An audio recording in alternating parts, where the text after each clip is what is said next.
Hello, and welcome to my channel. My name is Jonathan Cohn, and today I have my February 2024 reading review.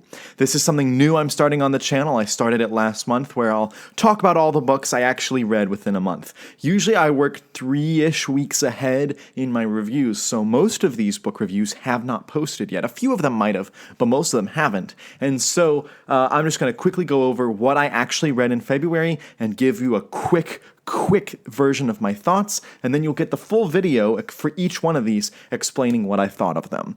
So look for all these when they come out in full. But to talk about what I read 9 books in the month of February, which is not, great for me. I've done more in the past, but I've also done fewer in the past. So this is about average. I'm about where I have been in previous years on the high mark. Still on track to hit my goals, which is really good.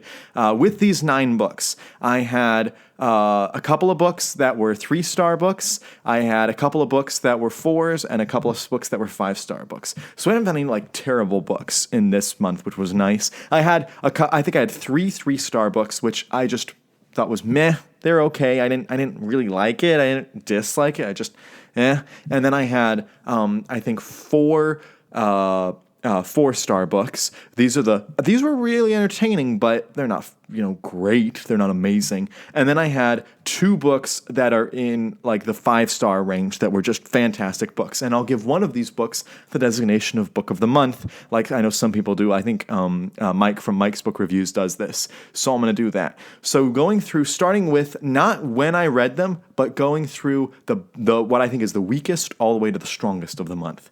So let's start with the weakest. The weakest book of the month, in my opinion, was the book Divided Allegiance by Elizabeth Moon. This is the second book in her Deed of Paxenarian trilogy.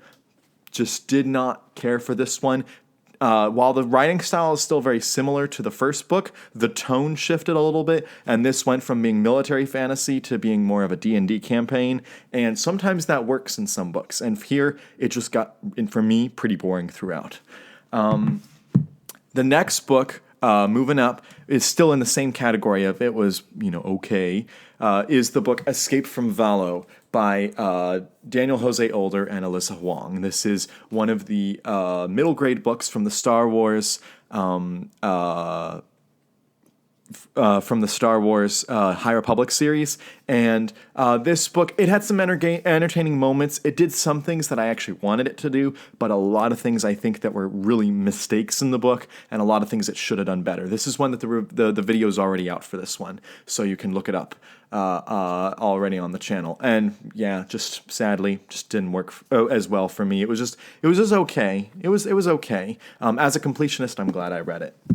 Next is the book I actually read most recently, and that is... Actually, it's not the book I read most recently. I take that back. It's the book I reviewed on the channel most recently, because it literally just released, and that is the book Star Trek Picard Firewall by David Mack. This is the last of the 3 out of 5 stars books. This is one of the books where... this book did some entertaining things. I really liked Janeway in this book. I did not love the 7 storyline as much, and the 7 storyline is very much the primary storyline here. It had some cool espionage themes to it, and you can watch my full review as I go into depth on all of that. It was entertaining. I did interview the authors, which is up on the the author of the book, David Mack. I interviewed him with my co-hosts on Literary Treks, so you can look up that podcast. So just look up Literary Treks in their newest episode as this is released. Their newest episode is us talking with David Mack, which is really cool. First time I'd ever talked with Mr. Mack. He's really nice.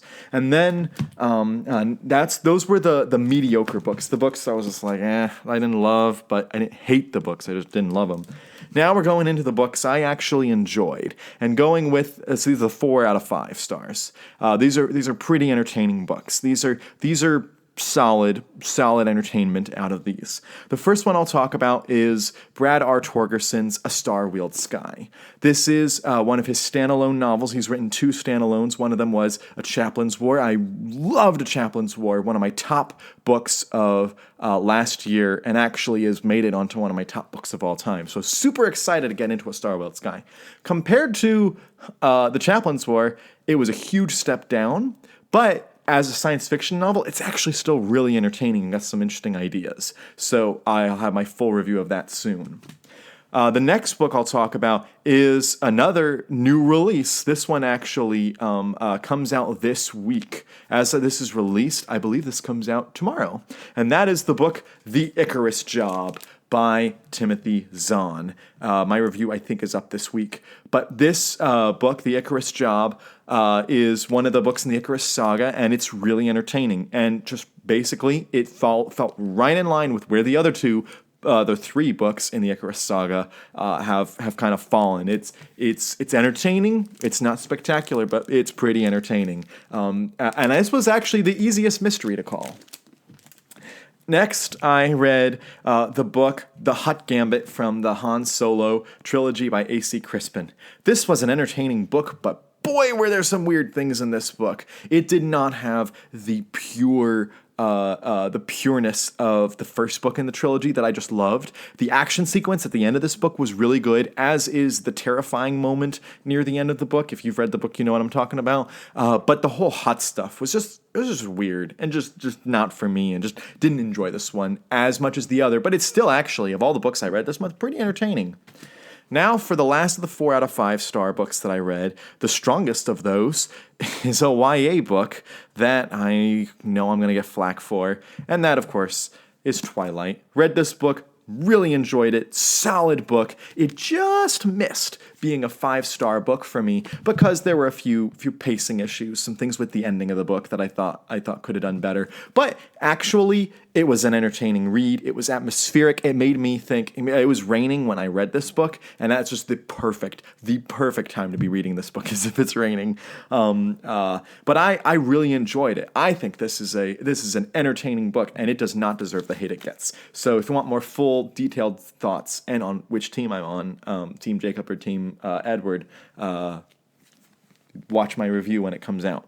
Now for the 2 5-star books. These are the top books I read this month. They're really good.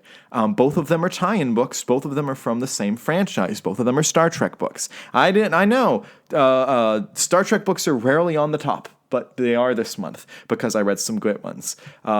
One of the books, the first book I'll talk about, is More Beautiful Than Death by David Mack. I was shocked at how much I enjoyed this book. This is a really entertaining book. This is from the Kelvin timeline. This is, I think, a solid standalone.